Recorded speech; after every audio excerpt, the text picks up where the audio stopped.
Hello everyone, welcome back to my channel. कैसे हैं आप सब लोग। आज हम नया लेस का डिज़ाइन बना रहे हैं कॉटन थ्रेड को यूज़ करते हुए। कुछ इस तरह से मेरे पास बटरफ्लाई का पर्ल कॉटन थ्रेड है 2 टोन में इस तरह से, और आप इजीली इसको किसी भी लोकल मार्केट से बाय कर सकते हैं। इस तरह के थ्रेड से आप एम्ब्रॉयडरी भी इजीली कर सकते हैं। बहुत ही नीटनेस आती है और बारीक भी होता है। आज का मेरा डिज़ाइन जो है वो बहुत ही इजी है और जल्दी भी बन जाएगा। इस थ्रेड को यूज़ करने के लिए 1.0 mm की हुक यूज़ कर रही हूँ मैं। और सबसे पहले स्टार्ट करते हैं अपना डिज़ाइन स्लिप नॉट लेते हुए। कुछ इस तरह से हम अपने थ्रेड पे स्लिप नॉट ले लेंगे। बहुत ही ईजी है। अगर आप बिगनर्स हैं तो आप पहले पेच रो बना लीजिए ताकि आपको डिस्टेंस लेने में आसानी हो और आपका डिज़ाइन खूबसूरत नज़र आए। स्लिप नॉट लेने के बाद हम इसको एज़ यूजुअल यहाँ पे सिंगल क्रोशे करेंगे प्लस 2 चेन के साथ। यहाँ पे बेसिकली हमें फर्स्ट पे ही डबल क्रोशे का बल चाहिए और डबल क्रोशे बनाना है। तो अगर आप बिगनर्स हैं, आपको थोड़ी सी मुश्किल है, तो आप सिंगल क्रोशे प्लस 2 चेन बना लीजिए। 1 2 चेन प्लस डबल क्रोशे। इसी गैप में हमने यहाँ पे 4 डबल क्रोशे बनाने हैं प्लस 4 डबल क्रोशे, यानी कि 8 डबल क्रोशे हमें बनाने हैं। ये हमारा 1 की काउंटिंग देगा और ये हमारा 2 हो गया, 3 और ये हमारा 4। जब 4 वाला डबल क्रोशे हमारा कंप्लीट हो जाता है तो उसके एज पे हमने क्या करना है, 5 चेन बनानी है। 1 2 3 4 एंड 5। इस 5 चेन को हमने बैक से जाते हुए यहाँ पे ये वाला 4th वाला जो डबल क्रोशे है इसके एज में हमने इसको सिंगल क्रोशे कर देना है। कुछ इस तरह से फ्रंट पे फिर वापस आ जाएंगे और ये जो हमारे पास 5 चेन का गैप बन गया है इसके क्रॉस में हमने सिंगल क्रोशे बनाने हैं। मेरे पास यहाँ पे 9 बनेंगे। आप हो सकता है कम ज़्यादा हो जाएंगे, थ्रेड पे डिपेंड करता है या फिर आपके बनाने के स्टाइल पे भी डिपेंड करता है। कभी कभी काउंटिंग हमारे पास एक कम या फिर एक ज़्यादा भी आ जाती है, तो इससे कोई मसला नहीं होता। सिंगल क्रोशे करेंगे 1 टाइम, 2 3 4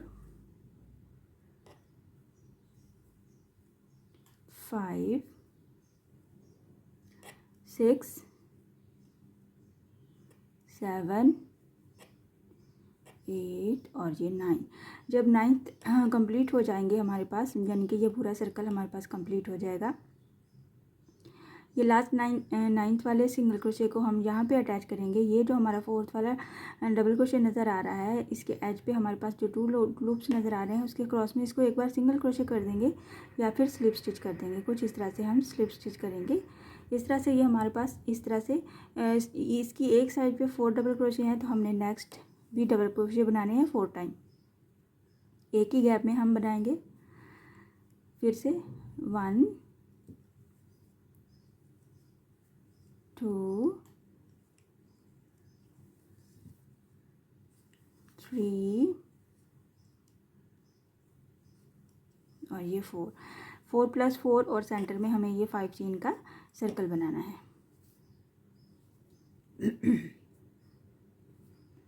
कुछ इस तरह से हम इसको सेट कर लेंगे। इस तरह से ये हमारा डिज़ाइन नज़र आएगा, बहुत ही खूबसूरत नज़र आता है। यहाँ पे ये फर्स्ट स्टेप है। तो इस तरह से अगर आप 4 साइडेड डिज़ाइन बना रहे हैं तो हमेशा से आपने लास्ट वाले स्टिच को यहाँ पे लाके अटैच करना होता है और फिर कट करना होगा और फिर ये बैलेंस में हो जाएगा। यहाँ पे हमने इसको फिनिश कर लिया 4 प्लस 4 के साथ। और फिर अगेन हम क्या करेंगे, डबल क्रोशे का बल ले लेंगे। इस तरह से हमने डिस्टेंस देख लेना है, इस तरह से बहुत ज़्यादा दूर नहीं जाना है। और फिर से अगेन हम यही पैटर्न को रिपीट करेंगे। बहुत ही ईजी है और सिंपल भी है। यहाँ पे भी हम 4 डबल क्रोशे बनाएंगे। 1, एक ही गैप में हमें ये 4 डबल क्रोशे बनाने हैं। 2 3 ये हो गया हमारे पास 4। जब 4th वाला डबल क्रोशे बना लेंगे तो इसके एज पे हमें बनाना है 5 चेन। 4th डबल क्रोशे, इसके एज पे हम 5 चेन बनाएंगे। 1 2 3 4 एंड 5। बैक पे जाएंगे और ये जो 4th वाला डबल क्रोशे है इसके यहाँ पे ये स्पेस नज़र आ रही है आपको, इसमें हम इसको सिंगल क्रोशे कर देंगे और फ्रंट पे वापस चले जाएंगे। और इस तरह से हमारे पास 5 चेन का ये इस तरह से सर्कल हमारे पास बन जाता है। इस सर्कल में हम जितने भी आपके पास सिंगल क्रोशे बनेंगे, मेरे पास यहाँ पे 9 काउंटिंग में बन रहे हैं, तो आपने 9 बना लेने हैं। 1 2 3 4 5 6 7 8 और ये हमारा 9 कंप्लीट करने के बाद हम क्या करेंगे, इस वाले लास्ट वाले सिंगल क्रोशे को इस डबल क्रोशे के एज पे जो 2 लूप्स होते हैं वहाँ पे हम इसको स्लिप स्टिच करेंगे और फिर से अगेन बाकी के रिमेनिंग 4 डबल क्रोशे भी इसी सेम गैप में बनाएंगे। 1 2 3 और ये 4। वेरी सिंपल है और आप बहुत ही जल्दी भी बन जाता है ये वाला डिज़ाइन। फिर से जैसे हम 4 की काउंटिंग कंप्लीट करेंगे सेम डिस्टेंस पे फिर से हमने वही सेम पैटर्न को रिपीट करना है। आप इन 2 फ्लावर्स के सेंटर में डिस्टेंस भी रख सकते हैं। जैसे ही इसको अटैच करते हैं आप वहाँ पे सिंगल क्रोशे बनाने के बाद नेक्स्ट चले जाएं और फिर हम इसको 4 डबल क्रोशे बनाएंगे। इसी तरह ये 4 डबल क्रोशे बनाया एक ही गैप में, इसके एज पे हमने बिल्कुल सेम इसी तरह से ये वाला हमने बनाना है अपना सर्कल और फिर बाद में हमने इसको सेट ज़रूर करना है। आपने कभी कभी कुछ डिज़ाइंस या कुछ थ्रेड्स ऐसे होते हैं जिनको हमें थोड़ी सी प्रेस की हेल्प से इनको अपने बैलेंस करना होता है और इसकी नीटनेस आती है। इस तरह से हमने सेम पैटर्न को रिपीट करना है और इसी डिज़ाइन को हमने इसी तरह से बनाते जाना है और अपनी लेंथ कंप्लीट करनी है। बहुत ही इजी है और सिंपल भी है। आप यहाँ पे ये जो सर्कल है इसमें पीकॉट्स भी बना सकते हैं और इसमें हम सिंगल क्रोशे के साथ साथ अपने पर्ल्स भी ऐड कर सकते हैं। अगर आपके पास पर्ल्स हैं या फिर क्रिस्टल के बीड्स हैं जो भी आप चाहें ऐड ऑन कर सकते हैं। इस तरह से हमारे डिज़ाइन में नई लुक आती है। एक और आइडिया भी हो सकता है कि हम इनके सेंटर में नीडल की हेल्प से बाद में भी पर्ल ऐड कर सकते हैं, वो भी बहुत खूबसूरत लुक देगा।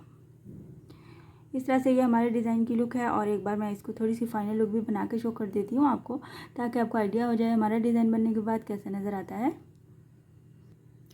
आप देख सकते हैं मैंने थोड़े से फ्लावर्स कंप्लीट कर लिए हैं और सेम एज इट इज़ आपने इसी डिज़ाइन को बरकरार रखते हुए अपनी लेंथ को कंप्लीट कर लेना है। आप देख सकते हैं कितनी खूबसूरत लुक आती है और अगर इस तरह से 2 टोन का कलर का थ्रेड यूज़ करते हैं तो उससे आपकी डिज़ाइंस और भी ज़्यादा ब्यूटीफुल लगता है और बहुत यूनिक लुक आती है। ट्राई ज़रूर कीजिएगा, मुझसे भी शेयर कीजिएगा कि आपसे डिज़ाइन कैसा बना। किसी किस्म की कोई मुश्किल हो, कोई कमेंट हो तो आप मुझसे कमेंट बॉक्स में आके बात कर सकते हैं। आई होप कि आज का डिज़ाइन आपको पसंद आया होगा और समझ भी आया होगा। इंशाल्लाह नेक्स्ट वीडियो में मिलूंगी नए डिज़ाइन के साथ। अल्लाह हाफिज़।